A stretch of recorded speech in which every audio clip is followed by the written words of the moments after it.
Alors, notre projet de formation pédagogique par l'équitation, comment il est né?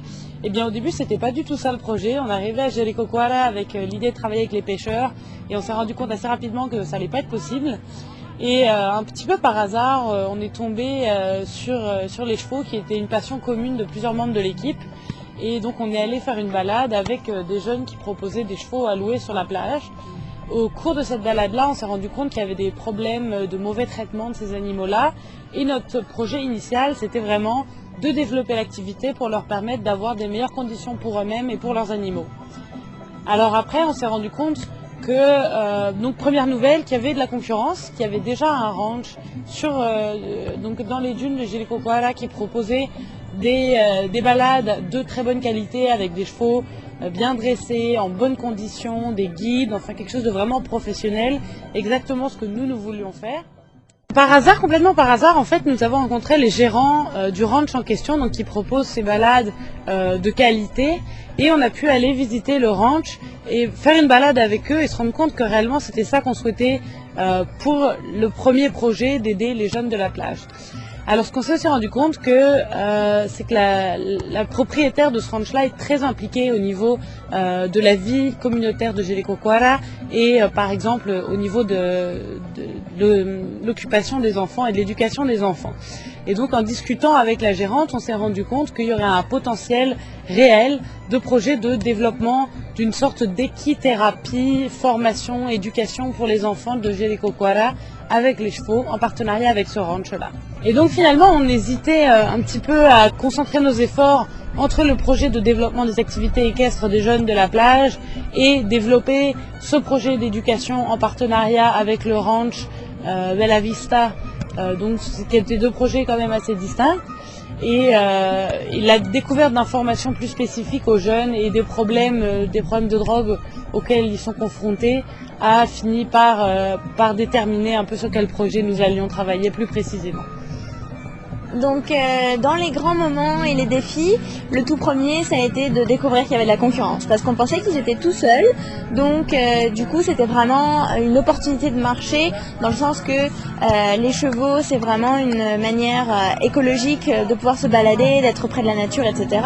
Et donc on a vu que là c'était pas développé du tout, c'était des prix vraiment ridicules, donc là on a vu une très très belle opportunité. Puis quand on a vu qu'il y avait de la concurrence, parce qu'il y avait déjà quelqu'un qui le faisait, là, c'était un coup dur parce qu'on s'est dit, bon, on n'a pas été les premiers à penser à ça et finalement, l'opportunité de marché a déjà été utilisée.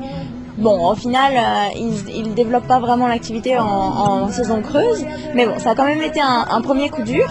Ensuite, on a découvert, enfin, on n'est pas sûr à 100%, mais on a dû prendre une décision quant au fait que les jeunes étaient très certainement drogués, donc là c'est pareil, c'est les acteurs principaux, vraiment ceux pour qui le plan d'affaires aura été dirigé, qui là n'étaient plus viables. Donc là c'est pareil, bon, c'est remettre en question tout notre projet.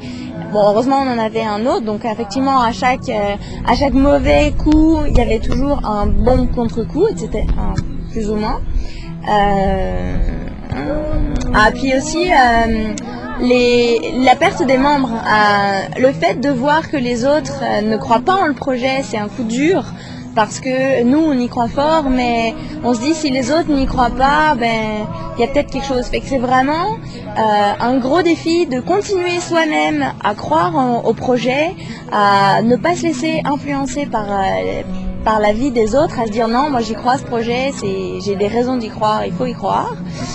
Mais à côté de ça, on a aussi eu des bons moments comme la grosse surprise de voir, de découvrir des enfants justement devant le ranch, théoriquement la concurrence.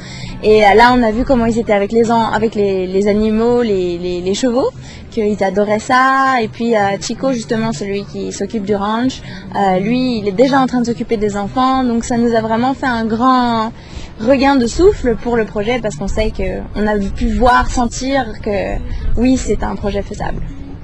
Alors, dans les apprentissages qu'on a fait, c'est que c'est vraiment primordial de croire en le projet et de croire en nous-mêmes, puisqu'on a vu que à cause de la motivation et du fait que les gens ne croyaient pas en le projet, ils ont abandonné le projet, ils sont passés avec quelque chose d'autre. Donc ça, c'est vraiment très très important. Et puis on a vu aussi que on a vu une situation, on a eu des idées, et après quand on a été valider nos idées avec des faits, en allant demander aux gens, etc., on a vu qu'il y avait un énorme fossé entre nos idées et la réalité. Plusieurs fois on s'est fait prendre des revers parce que on a découvert qu'il y avait de la drogue, parce que on a découvert qu'il y avait de la concurrence. Fait que vraiment c'est important de connaître le contexte. Et alors au niveau des apprentissages aussi, il y a quelque chose qui a été très fort pour nous, c'est vraiment d'être ouvert aux découvertes et d'être ouvert aux rencontres. Et la plupart du temps, par hasard, on a rencontré les personnes qui nous ont renseignés sur les informations dont on avait besoin, mais aussi on a rencontré les gens qui nous ont motivés et qui nous ont fait continuer sur le projet, que ce soit rencontrer Chico, les gestionnaires du ranch ou encore les enfants avec qui on a passé des moments inoubliables.